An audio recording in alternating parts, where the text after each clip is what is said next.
ଜୟ ଜଗନ୍ନାଥ ସାଙ୍ଗମାନେ ନମସ୍କାର। ଦଶବନ୍ଧୁ ମହାପ୍ରଭୁଙ୍କ ବ୍ରହ୍ମ ବା ଘଟ ପରିବର୍ତ୍ତନ କିପରି ଭାବରେ ହୋଇଥାଏ? ପ୍ରଭୁଙ୍କର ମାନବୀୟ ନୀଳାରେ ସେ ବି ଦେହତ୍ୟାଗ କରନ୍ତି, ବିଲୟ ବି ହୁଅନ୍ତି, ପୁଣି ଜନ୍ମ ହୁଏ ନୂତନ ବିଗ୍ରହମାନଙ୍କର। ଜୀବଦାନ ପାଇ ପୁଣି କରନ୍ତି ନୀଳା ଓ ଖେଳା ମହାପ୍ରଭୁ। ଏହା ହେଉଛି ନବେକଳେବରର ନୀଳା ଖେଳା। ମହାପ୍ରଭୁଙ୍କର ଏହି ନବେକଳେବରରେ ଏହି ରୀତିନୀତି ସମ୍ପୂର୍ଣ୍ଣ ଭାବରେ ଗୁପ୍ତ ଭାବରେ ହୋଇଥାଏ। ମହାପ୍ରଭୁଙ୍କ ଉପାସନାରେ ରଥଯାତ୍ରା, ବାହୁଡ଼ା ଯାତ୍ରା, ସ୍ନାନ ଯାତ୍ରା ଓ ଗୋଟି ପହଣ୍ଡି ହୋଇ ମହାପ୍ରଭୁ ଆସିଥାନ୍ତି। ପ୍ରଭୁଙ୍କ ମସ୍ତକରେ ସୁଶୋଭିତ ଟାହିଆକୁ ଦର୍ଶନ କରି ଭକ୍ତ ସମାଜ ବିମୋହିତ ହୋଇଥାନ୍ତି। ଏହି ଯାତ୍ରା ପ୍ରଭୁଙ୍କର ନବେକଳେବର ସମୟରେ ମଧ୍ୟ ହୋଇଥାଏ, ହେଲେ ଏହା ରହିଯାଏ ଗୁପ୍ତ ଭାବରେ। ନା ପ୍ରଭୁଙ୍କର ଶ୍ରୀମସ୍ତକରେ ଲାଗେ ଟାହିଆ, ନା ଦର୍ଶନ କରନ୍ତି ଭକ୍ତଗଣ। କେବଳ ତାହା ସମ୍ପାଦନ କରନ୍ତି ଦଇତାପତିମାନେ। ଏହି ନବେକଳେବରର ପହଣ୍ଡି ସମ୍ପର୍କରେ ଅନେକ ଶାସ୍ତ୍ର ଓ ପୁରାଣମାନଙ୍କରେ ଉଲ୍ଲେଖ ରହିଛି। କୋଇଲି ବୈକୁଣ୍ଠ ପାଖରେ ଥିବା ନିର୍ମାଣ ମଣ୍ଡପଠାରେ ବିଗ୍ରହମାନଙ୍କର ନିର୍ମାଣ କାର୍ଯ୍ୟ ସରିବା ପରେ ଜ୍ୟେଷ୍ଠ ଶୁକ୍ଳ ଚତୁର୍ଦ୍ଦଶୀ ଦିନ ପ୍ରଭୁଙ୍କୁ ଅଣସର ଗୃହକୁ ଗୋଟି ପହଣ୍ଡିରେ ମହାପ୍ରଭୁଙ୍କୁ ନିଆଯାଇଥାଏ। ପ୍ରଭୁଙ୍କୁ ନିଆଯାଇ ପୁରାତନ ବିଗ୍ରହମାନଙ୍କ ସାମ୍ନାରେ ରଖାଯାଇଥାଏ। ପହଣ୍ଡି କାର୍ଯ୍ୟ ଆରମ୍ଭ ହେବାର ଯଥେଷ୍ଟ ପୂର୍ବରୁ ଶ୍ରୀମନ୍ଦିରର ବଡ଼ ସିଙ୍ଗାର ନୀତି ଶେଷ ହେବା ପରେ ମନ୍ଦିରକୁ ସମ୍ପୂର୍ଣ୍ଣ ଭାବରେ ଶୁଦ୍ଧ କରାଯାଇଥାଏ। ମନ୍ଦିରର ସମସ୍ତ ଦ୍ୱାରକୁ ବନ୍ଦ କରି ଦିଆଯାଇଥାଏ। ଅପରପକ୍ଷରେ ଦଇତାପତିମାନଙ୍କୁ ନୂତନ ବିଗ୍ରହ ହସ୍ତାନ୍ତରିତ ହେବା ପରେ ସେମାନେ ନୂତନ ବିଗ୍ରହମାନଙ୍କୁ ମହାସ୍ନାନ କରାଇ ଖଣ୍ଡୁଆ ଲାଗି ଓ ସେନାପଟା ଲାଗି କରାଇଥାନ୍ତି। ତାପରେ ସାତ ପାହାଚ ଓ ଜୟ ବିଜୟ ଦ୍ୱାର ଦେଇ ଭିତରକୁ ଅଣାଯାଏ।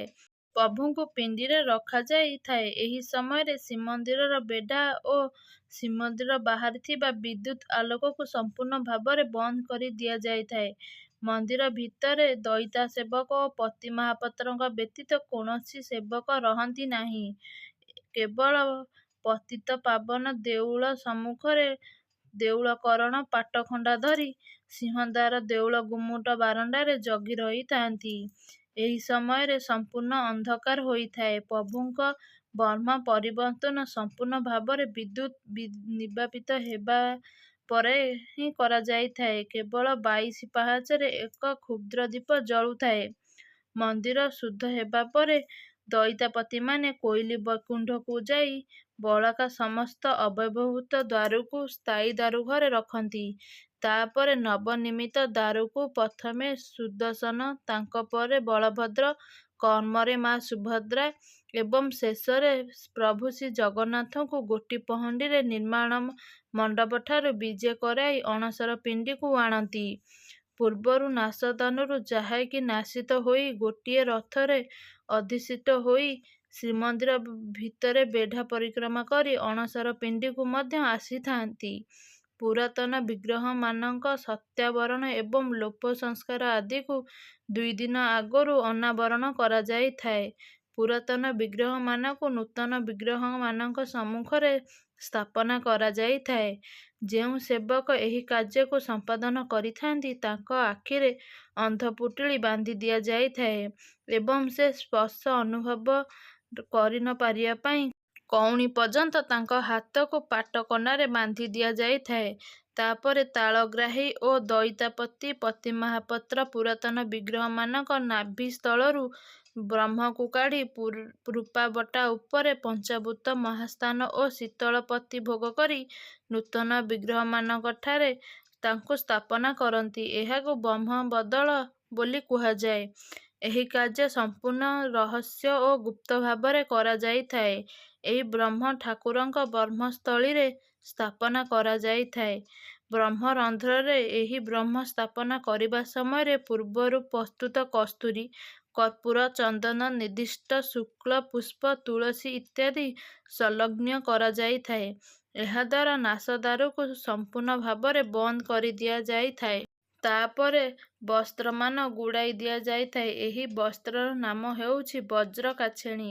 ବ୍ରହ୍ମ ସ୍ଥାପନା କାର୍ଯ୍ୟ ସମାପ୍ତ ହେବା ପରେ ପରେ ନୂତନ ବିଗ୍ରହମାନଙ୍କୁ ସ୍ପର୍ଶ ଅନୁଭବ ପୂର୍ବକ ଦଇତାପତିମାନେ ପ୍ରଥମ ବ୍ରହ୍ମ ଦର୍ଶନ ଭେଟି ସ୍ୱରୂପ ନିଜ ନିଜ ସାମର୍ଥ୍ୟ ପୂର୍ବକ ଅନୁଯାୟୀ ନଗଦ ଟଙ୍କା, ସ୍ୱର୍ଣ୍ଣ, ରୌପ୍ୟ, ମୁଦ୍ରା, ଅଳଙ୍କାର ଇତ୍ୟାଦି ସବୁ ପଦାର୍ଥ ବିଗ୍ରହମାନଙ୍କ ସମ୍ମୁଖରେ ପ୍ରଦାନ କରିଥାନ୍ତି। ଏହି ସମୟରେ ବେଢ଼ା ମଧ୍ୟସ୍ଥିତ ମୁଖ୍ୟ ଓ ବରଳ ଦେବୀମାନେ ମା ବିମଳା, ମା ଭୁବନେଶ୍ୱରୀ, ମା ମହାଲକ୍ଷ୍ମୀ, ଉତ୍ତରଦ୍ୱାର ରକ୍ଷିକା ମା ଉତ୍ତରାୟଣୀ ବ୍ରହ୍ମ ପରିବର୍ତ୍ତନ କାଳୀନ ବିରହରେ ବ୍ୟସ୍ତ ବିବ୍ରତ ହୋଇ ପଡ଼ନ୍ତି। ସ୍ୱର୍ଣ୍ଣ ମନ୍ଦିରରେ କ୍ରନ୍ଦନର କୋହ ଉଠୁଥାଏ। ପୁରାତନ ବିଗ୍ରହଙ୍କ ବିଦାୟ ଅବକଳ ମନ୍ଦିର ବେଢ଼ା ମଧ୍ୟସ୍ଥିତ ସମସ୍ତ ଦେବାଦେବୀ ଦୁଃଖିତ ହୋଇ ପଡ଼ନ୍ତି। ଏହି ଭିଡ଼ିଓଟି କିପରି ଲାଗିଲା ନିହାତି କମେଣ୍ଟ ବକ୍ସ ମାଧ୍ୟମରେ ଆପଣମାନଙ୍କର ମତାମତ ଜଣାଇବା ପାଇଁ ଭୁଲିବେନି। ଭିଡ଼ିଓଟି ଯଦି ଭଲ ଲାଗିଥାଏ ଚ୍ୟାନେଲକୁ ଲାଇକ୍, ସେୟାର, ସବସ୍କ୍ରାଇବ୍ କରିବାକୁ ଜମାରେ ବି ଭୁଲିବେନି। ରହୁଛି ନମସ୍କାର। ଜୟ ଜଗନ୍ନାଥ, ଜୟ ମା ଲକ୍ଷ୍ମୀ।